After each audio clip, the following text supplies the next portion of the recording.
State and Minnesota. We all thought Christian Ponder from Florida State, baby, going to start, but he had a bad arm all week. Tested it pregame, scratch. So Joe Webb, who didn't even throw a pass all season, got the nod as the starting QB. So what do you think the sentiments of the Vikings fans were when they heard this news? Well, how about his thought process?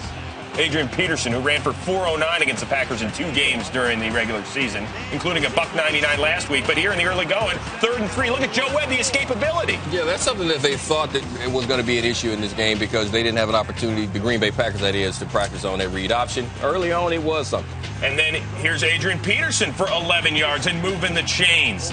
3 plays later, though, 3rd and 7. Ponder the thought. Yeah, but he's probably thinking I could have made a better throw than this. I don't know about that. That's horrible. No, I know about that. He could have made a better throw than that. Yeah, you're right about that. Led to a Blair Walsh field goal and 3-zip lead.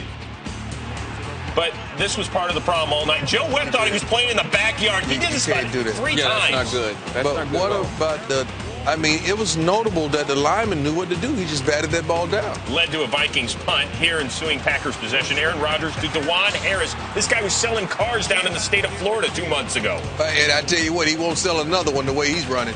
6 plays later, Harris taking the pitch, cutting it back. Does he get in? The refs say no, that he was down inside the 1. Now, this would have been the last play of the first quarter. Mike McCarthy's checking the big board, decides to challenge it. Good challenge. Very good challenge. And as you said, Prime, he is not trying to sell any more cars. Fought all the way to the end. Great cut back on, had a beautiful read, got into the end zone, stretched out for the touchdown. And Packers have a 7-3 lead. Second quarter, Webb trying to keep the play alive. But watch this. Clay Matthews turns into the human speed bump. Is that not the easiest sack ever? You miss some easy ones, you get something like that. That's Matthews besting the rookie Ryan Khalil to help drop Webb. Next play, 3rd and 15. Webb pressured again by Mike Neal. Here we go again, right? What are you doing? What are you doing? That's not good. The enormity of the game outweighed his skill level at this point. He was 3 of 12 for 22 passing yards in the first half. Just what I said.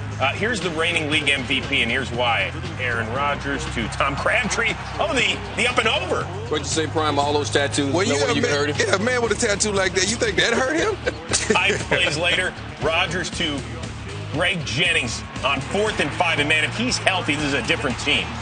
That's Rodgers' favorite receiver right there, no doubt. If you get him back, you saw what happened with Jones and Cobb. They came in, stepped up big. Now he's got his favorite guy back. On 2nd and goal, little play action looking for Jermichael Finley. It's broken up. John Kuhn stopped short on 3rd down, so it led to a Mason Crosby field goal and a Green Bay 10-3 lead. Same score, under 2 minutes to go. Textbook 2-minute drive by Rodgers, who finds Jordy Nelson, Prime. I mean, he was just on point. It seemed like he excelled when they got into this 2-minute offense. Next play, Rodgers to Greg Jennings for a gain of 14. If you allow him to know what's happening when he gets under center, he's going to pick you apart, and he did on his drive. How about this bullet to Nelson for 23? That's almost like cheating. Well, I wondered if Mike McCarthy maybe had John Kuhn on his playoff fantasy team because he tried to get it to him twice on the previous series for a score, and finally he gets in.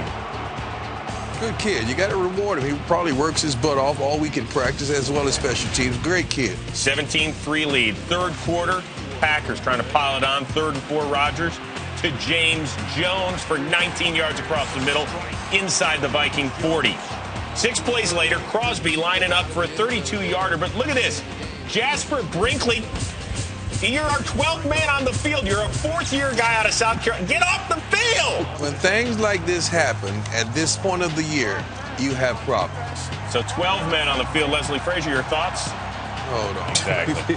Don't blame me. So next play, it's 1st and goal. Rodgers to John Kuhn, who does his best. Nat Moore, watch the spin. Woo! But he stays on his feet.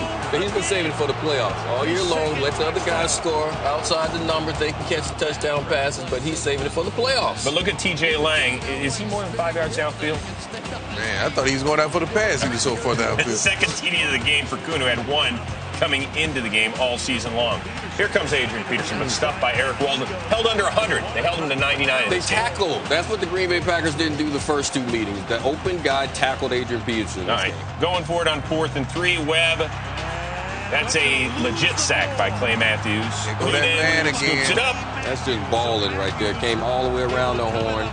Got the trifecta there. Calls fumble, sack, and recovery, Brian. And next stop for Green Bay, San Francisco on Saturday night. That, of course, a rematch from Week 1, won by the Niners up in Green Bay. So that ought to be a whole lot of fun. Packers win this one 24-10. Greg Jennings, welcome back after the game. He caught up with our Albert Breer.